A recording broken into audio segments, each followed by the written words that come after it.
ওঙ্কার বাংলা ডিজিটালে আমি সহেলি। এই মুহূর্তের খবর হলো, দুদিনের মধ্যে যোগ্য অযোগ্য আলাদা করে তালিকা প্রকাশ করতে হবে।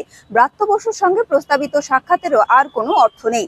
24 ঘন্টার মধ্যেই অবস্থান বদলে চাকরি বাতিল ইস্যুতে রণংদেহী মেজাজে বিজেপি সাংসদ তথা প্রাক্তন বিচারপতি অভিজিৎ গঙ্গোপাধ্যায়। এসএসসি কে ডেডলাইন বেঁধে দিয়ে অভিজিৎ বলেন, যোগ্য চাকরিহারাদের জয় হবেই, দরকারে অন্যরকম ভাবে আরো তীব্র আন্দোলনের পথে হাঁটতে হবে।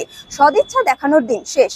আসছে আরো একটি আপডেটে। জেলায় জেলায় চলছে বিক্ষোভ কর্মসূচি, একই দিনে মিছিলের আয়োজন করেছে তৃণমূল। অন্যদিকে যোগ্য চাকরিহারাদের নিয়ে সুর চড়াচ্ছে বিজেপিও। কসবায় চাকরিহারাদের ওপর লাঠিচার্জের প্রতিবাদে লালবাজারের সামনে বিক্ষোভ দেখায় বিজেপি বিধায়করা। আটক হয়েছেন অগ্নিমিত্রা পল, শঙ্কর ঘোষ সহ 8 জন বিজেপি বিধায়ক। বিজেপি বিধায়কদের আটকের পরই লালবাজারে বিধায়ক অশোক দিন্দা এসে উপস্থিত হন। গেটে বাধার মুখে মেজাজ হারান তিনি। গেট না খুললে কড়া পদক্ষেপের হুঁশিয়ারি দেন বিজেপি বিধায়ক। এরকম আরো আপডেটের জন্য নজর রাখুন ওঙ্কার বাংলা ডিজিটালে।